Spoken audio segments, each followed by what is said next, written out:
beri nama pedang ini Naga Puspa. Selamatkan dia. Jangan sampai jatuh ke tangan pendekar berwatak jahat.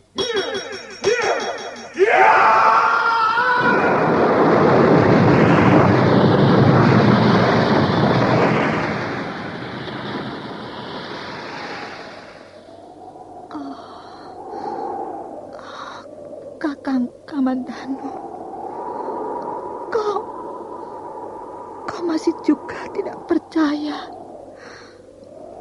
bahwa aku mencintaimu. Mesin, maafkan aku, Mesin. Mesin. Mesin!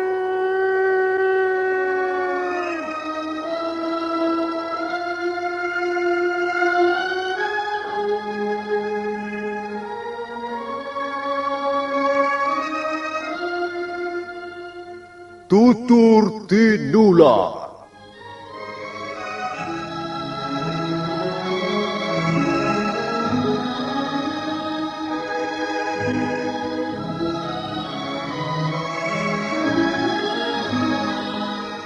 Sebuah sandiwara radio serial, produksi Sanggar Cerita dan Teater Sanggar Prativi.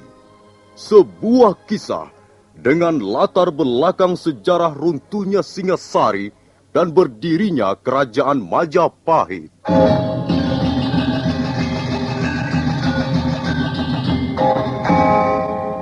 Sandiwara ini didukung oleh pemain-pemain radio yang sudah ternama. Ferry Fadli, Ivone Rose, dan Eli Ermawati.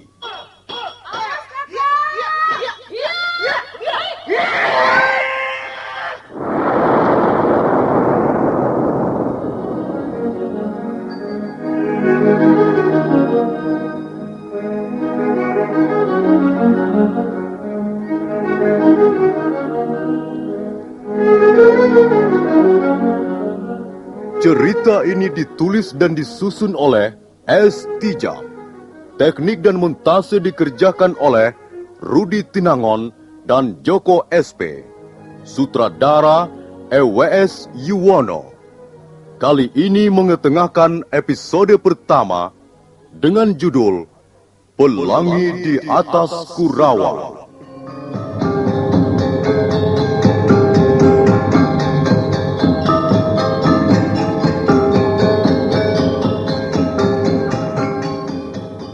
Dalam seri yang ketiga ini, didukung oleh para pemain, Iwan sebagai Pranaraja, Wawan GW sebagai Ganggadara, Beni sebagai Jarawaha, Asdi Suhastra sebagai Empu Ranubaya, Ferry Fadli sebagai Arya Kamandanu, Hari Aki sebagai Empu Hanggareksa, Eli Panca sebagai Nyi Rongkot, Wenda Lubis sebagai Wirot, dan Nusri pembawa cerita.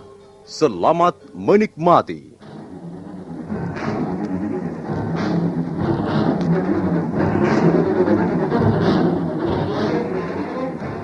Pranaraja akhirnya turun tangan karena dirasa sikap petani tua itu sudah keterlaluan.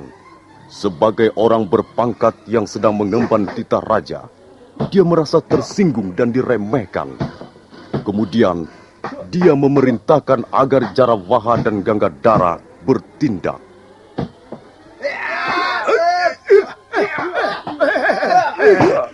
Ini ada apa ini? Kok main proyek begini? Hentikan! Mundur Jarawaha, menepilah Ganggadara. Si tua bangka ini agaknya punya kepandaian juga, Tuan. Mundur kataku. Pak Tua, jadi kau mau pamer kepandaian di depan kami? Hah? Apa? Aku mau pamer kepandaian? Teman-temanmu itulah yang sok jago. Mentang-mentang prajurit Singasari, lalu main tendang, main pukul, main keroyok. Ya, tentu saja aku tidak mau diperlakukan seperti itu. Kalau kau masih berkeras tidak mau melayani kami dengan baik, Hah? aku yang akan turun tangan. Sekarang ternyata kau yang ingin pamer kepandaian di depanku. Pak Tua, lihat. Aku membawa tanda pengenal dari istana. Kau tahu artinya? Tidak. Kurang ajar. Jawabanmu semakin memerahkan telinga. Aku sendiri yang akan menghajarmu, Pak Tua.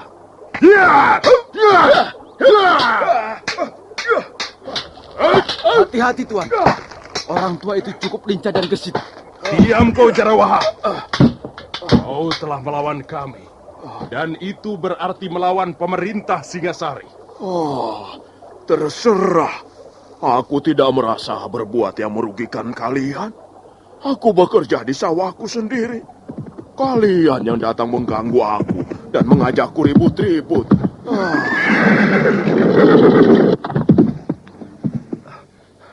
Ada apa, Paman Ranubaya? Mereka itu yang punya persoalan. Tanya saja pada mereka.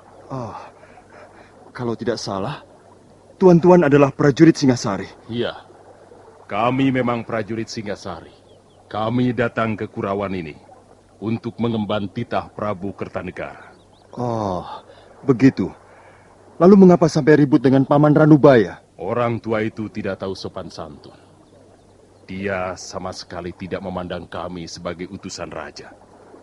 Kalau aku menggunakan hak dan wewenangku sebagai panglima muda, maka dia bisa dihukum cambuk 100 kali. Sudahlah, Kamandanu. Hantarkan mereka itu ke rumah orang tuamu. Jadi tuan-tuan bermaksud mengunjungi rumah kami? Iya, kami mau menemui Empu Hanggareksa. Empu Hanggareksa adalah orang tua saya, Tuan. Kalau begitu, kebetulan sekali, Tuan. Kita ikut saja anak muda ini pulang ke rumahnya. Benar kau putra Empu Hanggareksa? Benar, Tuan. Mari, Tuan. Rumah saya tidak terlalu jauh dari sini. Tinggal 20 pa lagi. Saya pergi dulu, Paman Ranubaya. Hai, Pak Tua. Kalau kau tidak belajar sopan santun dan menghargai pejabat kerajaan, suatu ketika kau akan mendapat kesulitan besar. Mari, Tuan.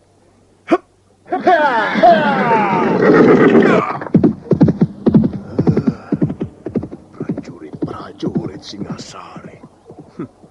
Apa yang mereka andalkan sebenarnya? Singasari, negeri buatan Kenaro. Aku melihat mendung tebal bergulung-gulung dari segala penjuru. Ya, aku melihat bencana besar akan menimpa dirimu, Singasari.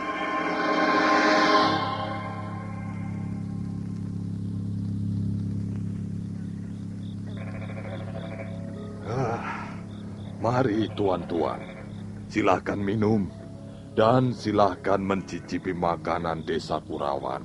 Terima kasih Tuan Hanggareksa.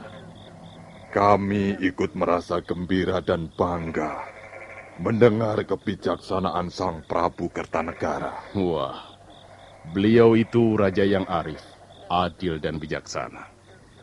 Beliau tak pernah melupakan budi baik seseorang, sekalipun orang itu berasal dari kalangan bawah. Kita semua ikut menikmati hasil yang telah dicapai pemerintah Singasari. Ya, benar Tuan. Dengan diresmikannya prasasti Camunda, maka siapa saja yang dianggap berjasa membantu Singasari melebarkan sayapnya akan mendapat hadiah.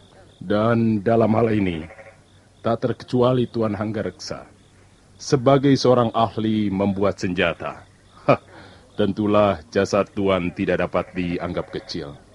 Bukan begitu, Jarawaha? Betul Tuan, betul sekali. Ya, bagaimana seorang prajurit bisa berbuat banyak di medan peperangan kalau tidak dibekali senjata yang ampuh? Dan senjata buatan Tuan Hanggareksa sudah terkenal ampuh.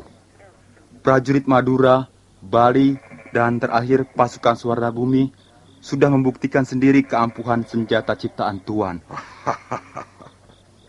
Tuan-tuan terlalu memuji saya.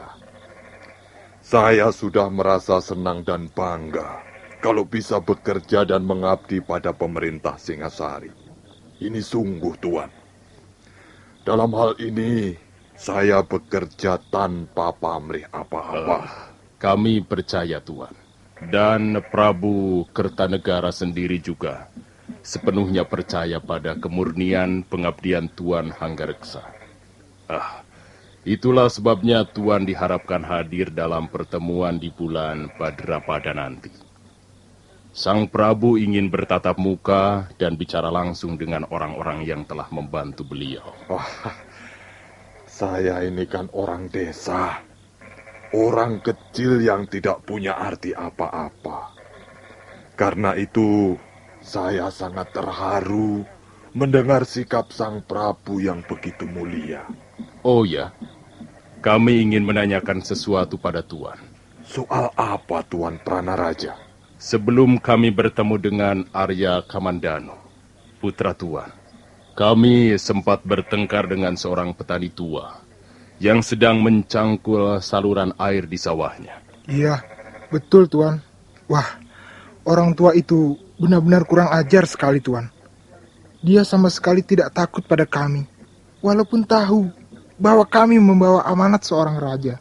Ya, di samping kurang ajar, dia juga telah berani menghina pemerintah Singasari.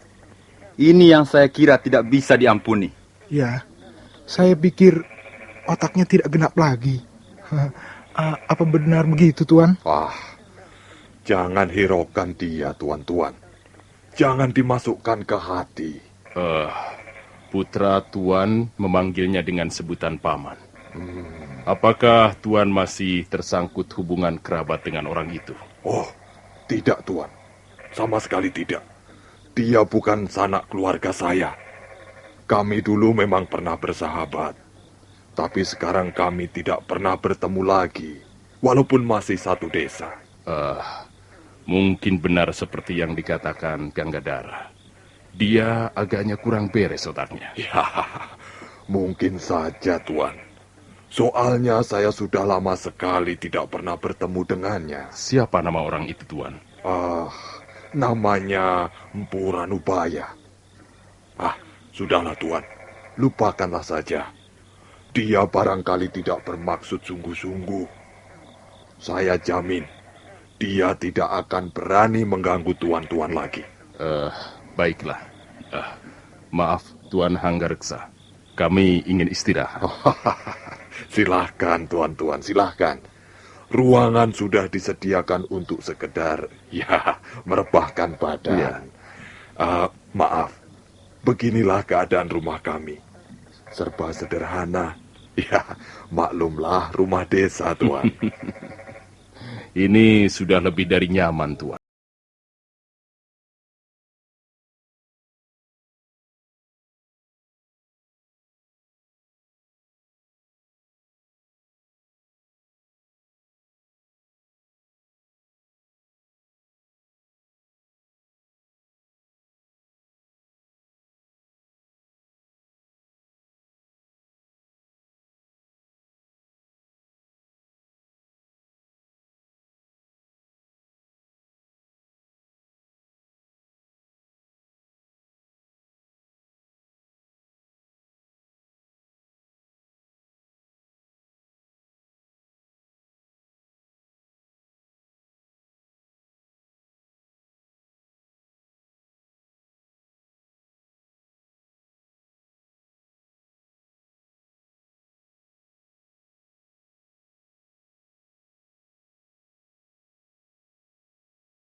Ngantuk. Apa enaknya tidur saja ya? Nanti kalau Bapak Guru mencari, bagaimana?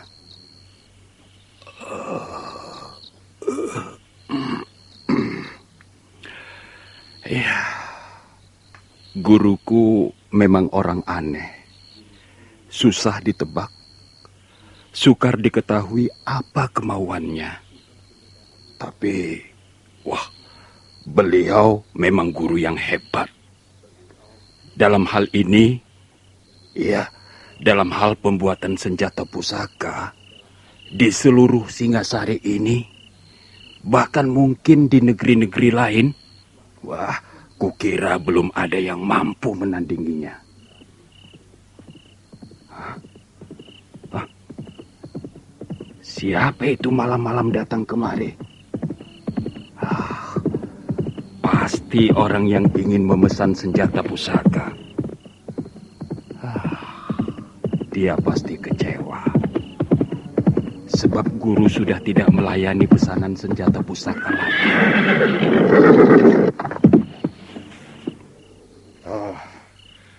Apakah aku bisa bertemu dengan Empu Ranubaya?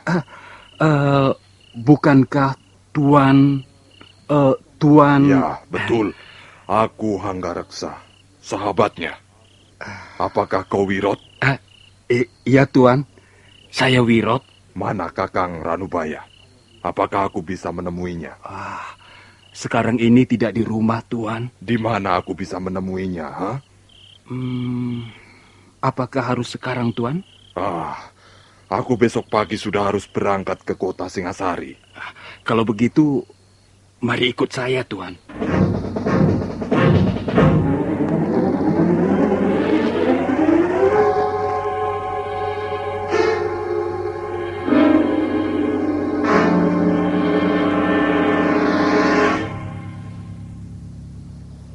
Wah, tidak ada, Tuan. Biasanya guru ada di sini. Apa yang dilakukannya di sini malam-malam begini, ha? Guru memang sering berlaku aneh. Beliau punya kegemaran yang tidak jamak dimiliki orang lain. Biasanya dia duduk di sini, di atas akar pohon ini, sambil memandang bulan yang berkaca di permukaan air sungai itu. Ya, beliau kadangkala betah duduk di sini sampai menjelang pagi, Tuan. Mengapa begitu? Mestinya gurumu lebih mapan. Karena sekarang usianya sudah agak lanjut. Saya hanya seorang murid, Tuan. Pengetahuan seorang murid terbatas. Paling banter sebatas pinggang gurunya, Tuan. Iya. Lalu, kalau begitu di mana dia sekarang, Wirot? Apakah tidak ada tempat yang lain yang biasa dikunjungi Kakang Ranubaya? Ada, Tuan, ada. Tapi sudah hampir 1 bulan ini beliau tidak mengunjungi tempat itu. Ya, siapa tahu dia ada di sana. Baiklah.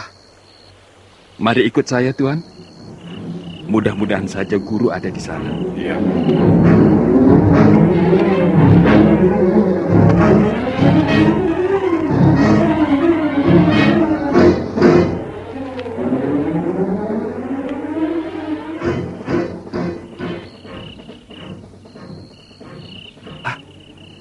Sepertinya juga tidak ada, Tuan. Pintu gubuk sudah tertutup rapat. Gubuk jerami ini milik siapa, Wirot? Milik beliau juga, Tuan. Saya yang membuat. Tempat ini biasa dipergunakan guru untuk menikmati mangkok tuaknya, Tuan. Oh, begitu. Rupanya Kakang Ranubaya sudah bergaul dengan api dalam cawan itu. Iya. Kadangkala beliau mabuk dan tertidur di atas tumpukan sabut kelapa. Kasihan Kakang Ranubaya. Mungkin akhir-akhir ini dia banyak mendapat kesulitan dalam hidup. Rasanya tidak, Tuan. Beliau biasa-biasa saja. Hidupnya sangat sederhana. Yang jelas beliau tidak pernah memusingkan persoalan-persoalan duniawi. Kalau tidak, mengapa dia minum tua? Soal itu, beliau pernah berkata pada saya, Tuan. Wirot, aku tahu api ini panas. Bisa membakar hangus tubuhku, juga jiwaku. Tapi aku tidak takut terbakar. bukan karena aku putus asa.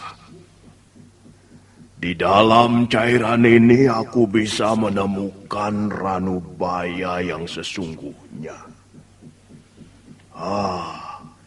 Bukankah seluruh isi dunia ini mabuk?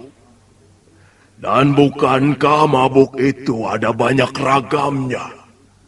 Mabuk kekuasaan, mabuk pangkat dan harta, mabuk wanita, mabuk kebiar dan gemerlapnya ketenaran.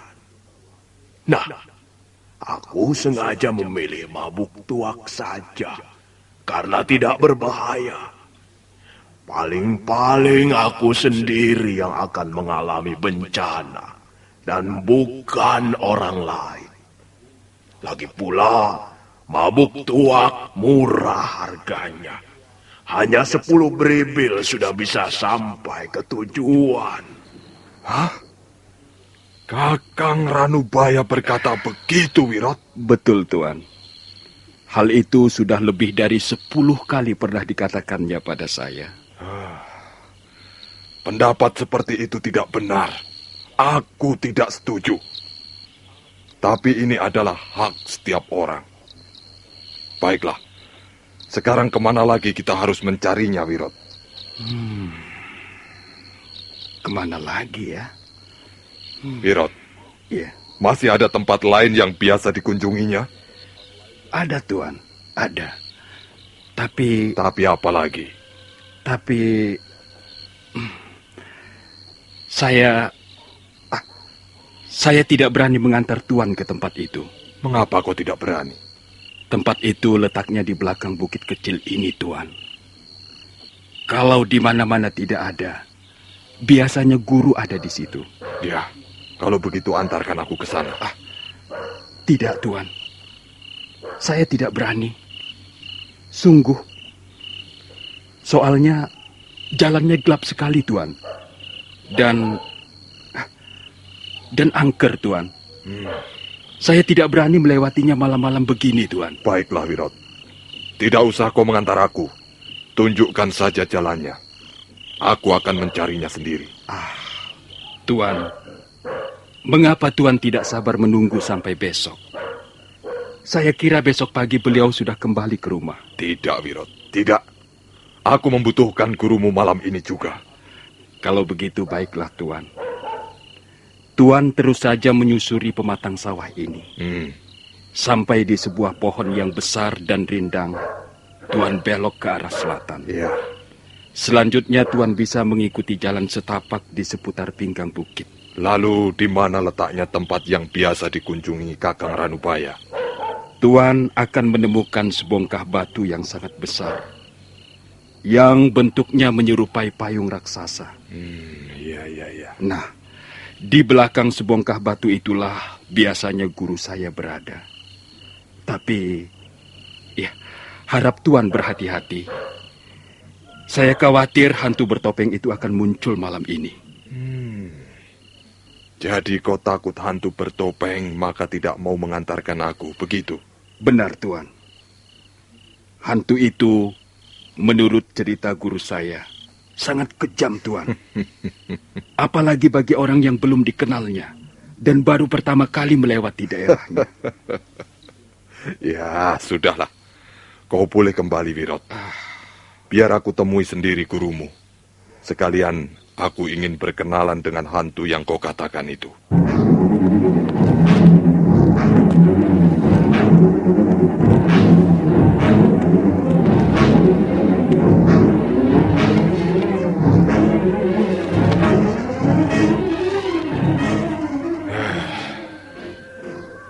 Memang benar apa yang dikatakan Wirot.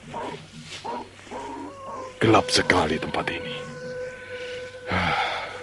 Untung aku sempat mencabut obor minyak jarak di depan gubuk itu tadi. Kalau tidak, mataku tidak bisa melihat apa-apa. Tempat ini memang menyeramkan. Untuk apa Kakang Ranubaya pergi ke tempat seperti ini malam-malam begini? Empu Hanggareksa baru saja akan melangkah untuk melanjutkan perjalanannya ketika mendadak sebuah bayangan berkelebat ringan. Kurang ajar. Siapa kau? Bayangan itu tidak menjawab sapaan Bu Hanggareksa, melainkan terus menyerang. Jawab pertanyaanku. Kaukah hantu yang menunggu tempat ini?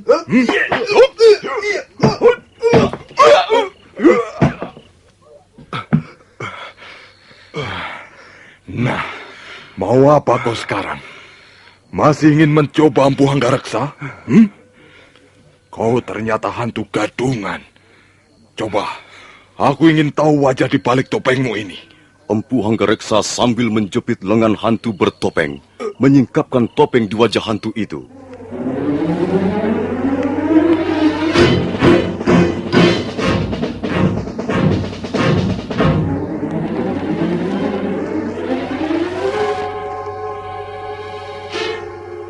Topeng putih yang terbuat dari bulu kambing domba itu tersingkap.